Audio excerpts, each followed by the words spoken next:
Hi everybody, I want to talk today in this video about how column space, null space, and rank relate to the invertible matrix theorem.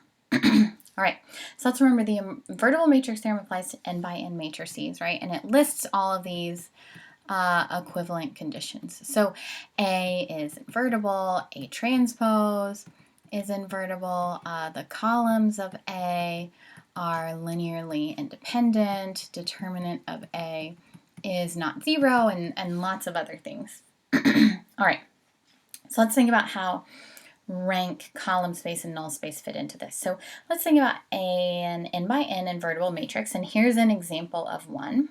Okay, so this is a 3 by 3.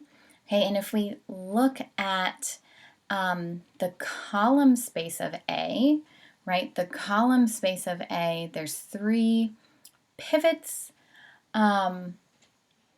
So the columns of A, we already know that the columns of A are linearly independent, right? 3 pivots and a 3 by 3 means everything in the invertible matrix theorem is true.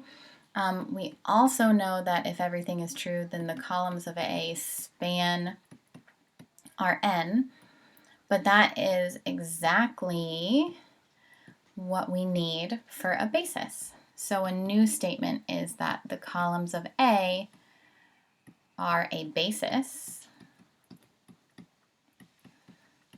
for Rn.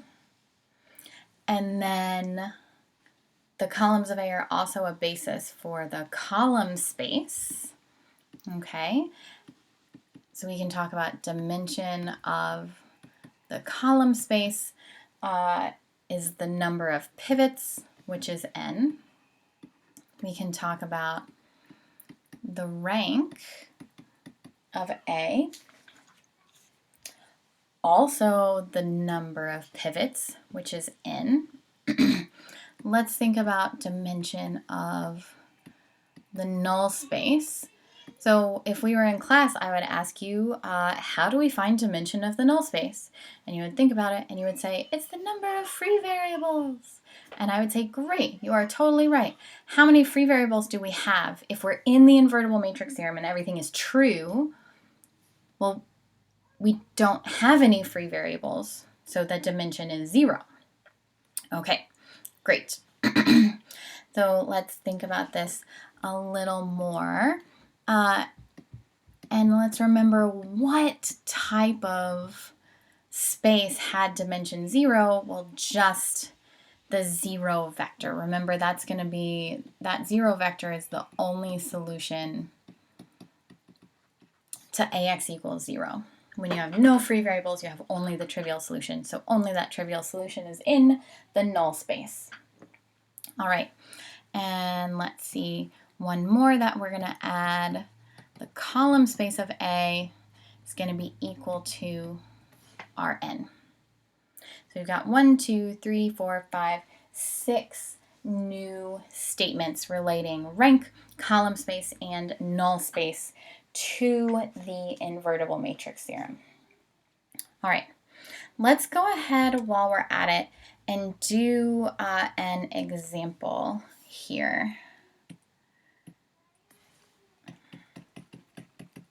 Okay, and let's look at, there's a couple of different types of examples here that are sort of like theoretical type stuff, not a specific matrix, but just arguing through some things. Okay, all right, so let's suppose that the null space of an 8 by 5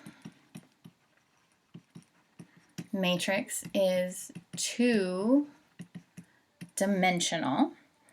What is the dimension of the row space of A? What is dimension of the row space of A? Okay, so this isn't really going to be using invertible matrix theorem because it's not a square matrix, but we can use all of the things we know here. So 8 by 5 means 8 rows, 5 columns, and null space is 2-dimensional. So that means that, right, there's 2 vectors in a basis for the null space, and that means that there has to be two free variables. So, right, two of these are free. So if two were free, okay, then that means that there's three that are not free, or three that have pivots, and the number of pivots is your dimension of the row space. So dimension of the row space is 3. Excellent. Okay, let's go ahead and do another example that uses some of this rank equation stuff.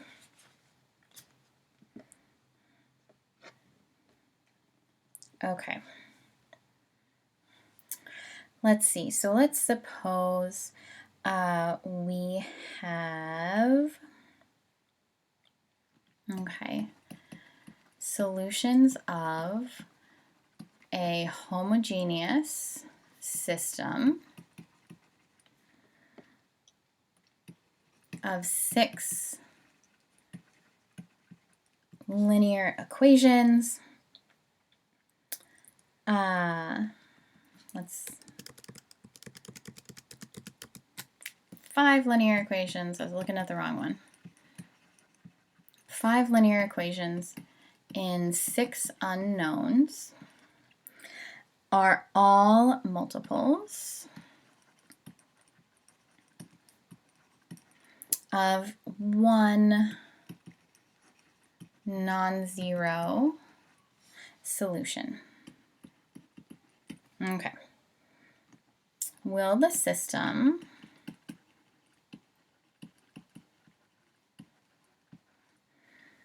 have a solution for every possible choice of constants on the right side?